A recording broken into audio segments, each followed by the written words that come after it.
Hi there, it's Tim with Far North Magic again. We're trying out another convention box, 2021 edition. Um,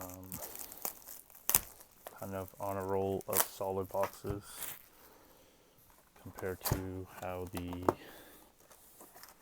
last run of boxes had gone, where it was very choppy. So that is a nice occurrence. There's a small sample size, making me feel that the boom bust-ness of a lot of the boxes nowadays might be not happening as often.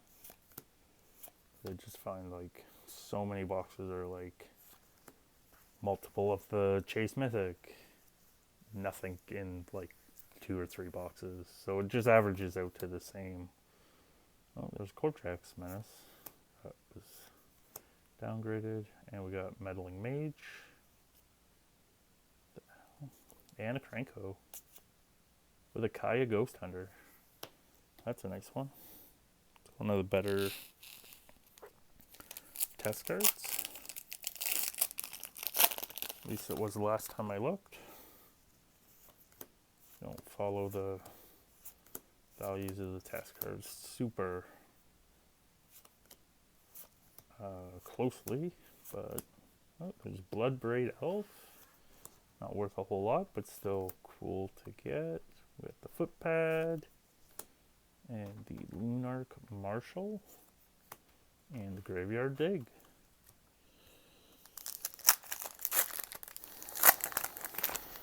Well, we're starting this pack out good with Path to Exile, the Pridemate, the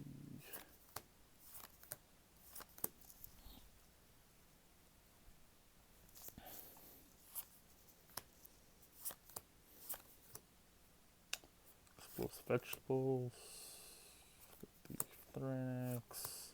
Oh, we got a first mythic, being a Dragon Broodmother, and an Alhammar's Archive as a double mythic pack with a Golgari Death Swarm. Golgari's Serra Angel.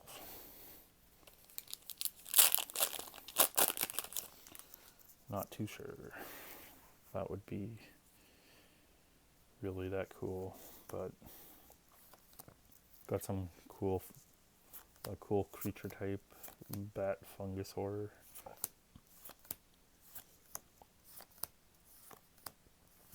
Probably would just be super outclassed because like stuff like Spirit Monger is the same mana cost, and it's like supremely useless compared to how it used to be back in the day. Got the Impending Disaster. We got the Chasm Skulker and the Guerrilla Tactics. They're figuring it out. Gonna win that war, I guess. Okay, we have not a whole lot going on in these commons uncommons.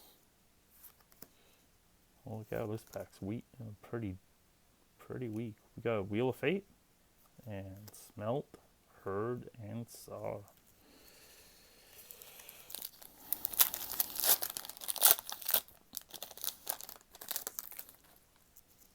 Box definitely feels like a weaker box compared to the past ones. Oh, and we got a Curse of Opulence.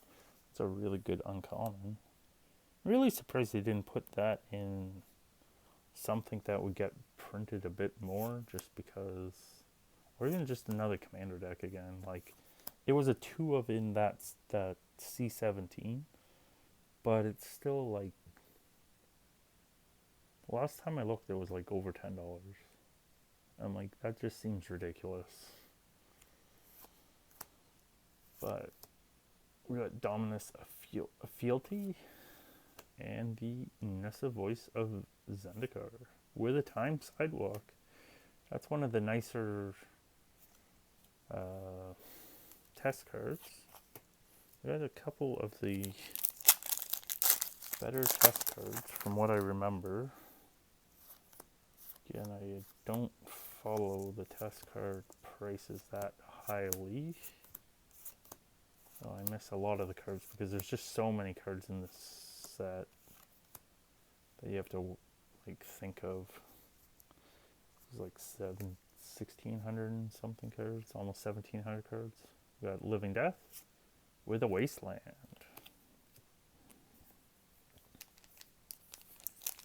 Just too big. And like some other cards are just like very, very irrelevant.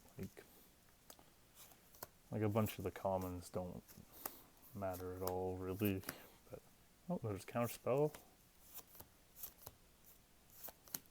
Still surprised that's holding on to like $1, $2, depending on the print.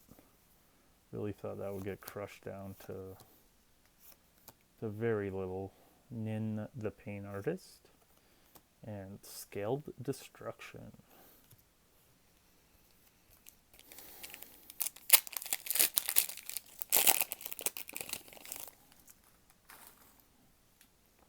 Okay, so that's kind of a weak first stack, but we'll have to see if we can get some better momentum going. And we got Null Spine Dragon.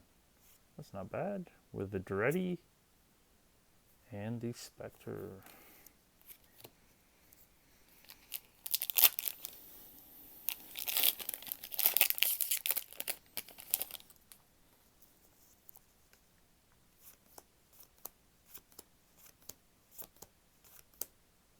Price Progress.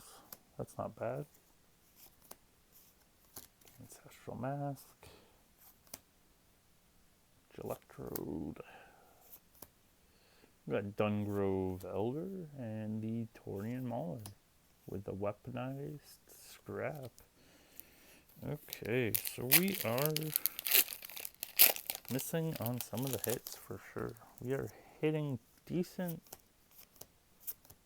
We've got we got 4 mythics and some of the rares are coming through, but they are on the lower price end.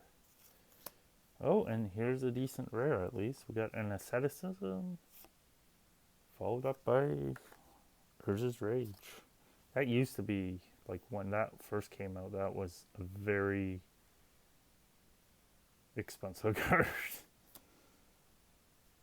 At the time at least. And one with Death.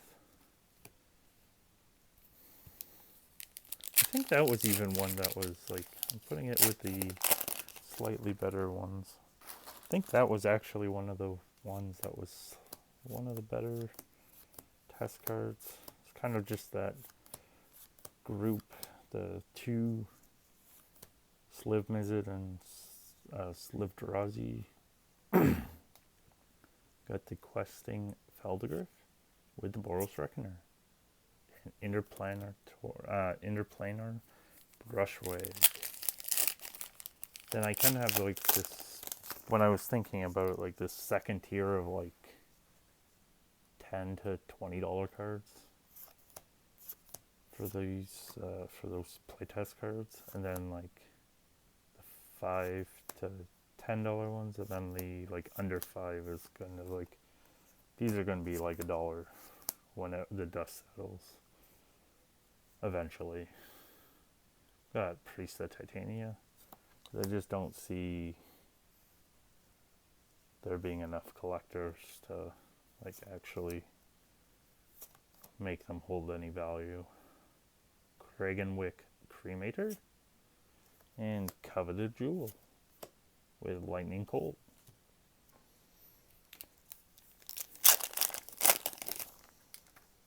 Kind of just wanted to build the set, and then I don't know what I'm doing with the rest. As I said, like I did complete the set,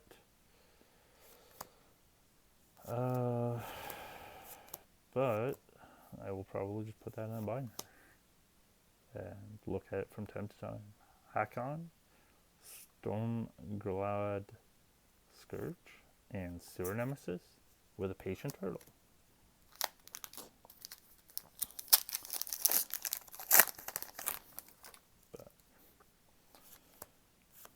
sure.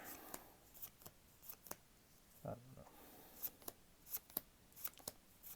Kind of is hard to tell what to do with some stuff.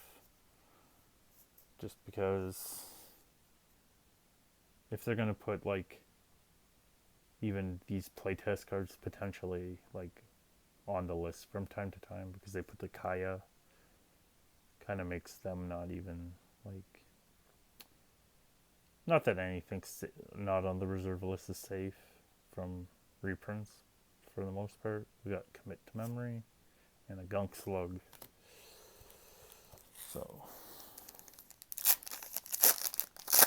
this is the last pack in the middle stack. It is definitely not going the greatest. This box overall, the middle was slightly better than, oh, and there's an Elishnorn. That corner all messed up. No, just the way it was looking at it. I wonder what happens with these guys, the Praetors, from with all those Praetor secret lairs. We got a rough underdog champion. Like right when the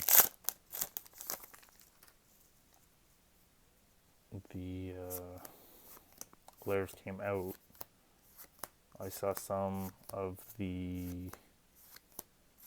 people like flushing Vorinclex out for like around $20. I'm like, holy cow, that's really cheap for that. Got Squirrel Wrangler and Alicia, who smiles at death with the unicycle. So will be interesting long term because I kind of think those Praetors kind of almost like Eldrazi's. Like over the long term, I think they'll rebound quite well, but Enchanted Evening and a Gideon Jura, look, with a problematic volcano. So I think that's kind of the thing though, like every time the Eldrazi's, the main like Emrakul, Kozilek, Ulamog got reprinted, they got crushed down pretty significantly, but they always bounce back. And even Elishnorn, like, reprinted the most out of the Praetors, and I think like it will bounce back. We got Brimstone Dragon, followed up by Torment of the Hailfire with Priority Avenger.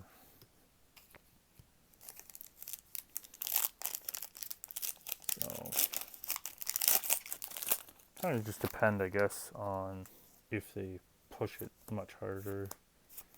I think the other thing is like, I think people are going to hang on to their secret lairs more, but then with the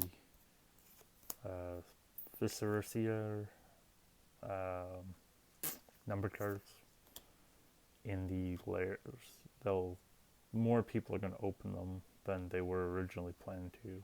And we got Sliver Hive Lord, followed by Truth or Dare.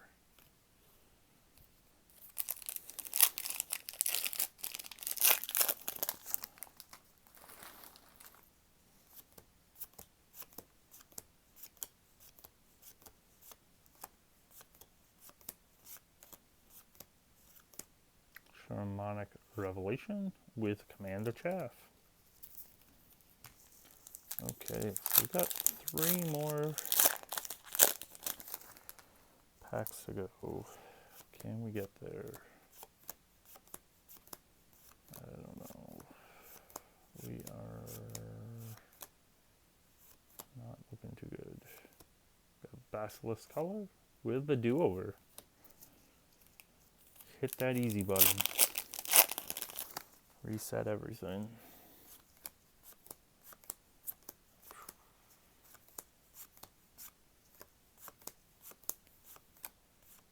Oh, and we got Defense of the Heart. That's a nice hit. Consider that a hit. And Eureka, the Tiger Shadow with a Bind Liberate. Okay, and we're on to the last pack. And we hit a home run. Or we just gonna be in a daze. All these days. I'm mixing up the piles. Last pack. Jeez. Mirren Crusader with Frontier Explorer. So a bit of a weaker box, but in the Priest of Titania is decent. This, I guess there's really these Curse of Opulence and the Path, but not too good on the better rares. We did hit some like middle of the road, like decent rares, but I would consider these three like the $10+ hitters. Sometimes I don't know. Probably pull out ones that aren't. We got these three test cards I think are better than you, like in that like second, third tier of test cards. I don't know. Might be just talking crazy. Got 6 mythics. With the Hive Lord and the Elish being the better ones. Hitting Gideon is just like really sad. But what happens sometimes. So thanks again for stopping by, and if you could like, share, subscribe, comment, that would be appreciated. If you could even just check out some of the other videos, that'd be awesome as well. And thanks again for stopping by. Hope you have a good rest of your day. Take care, and see you next time. Bye.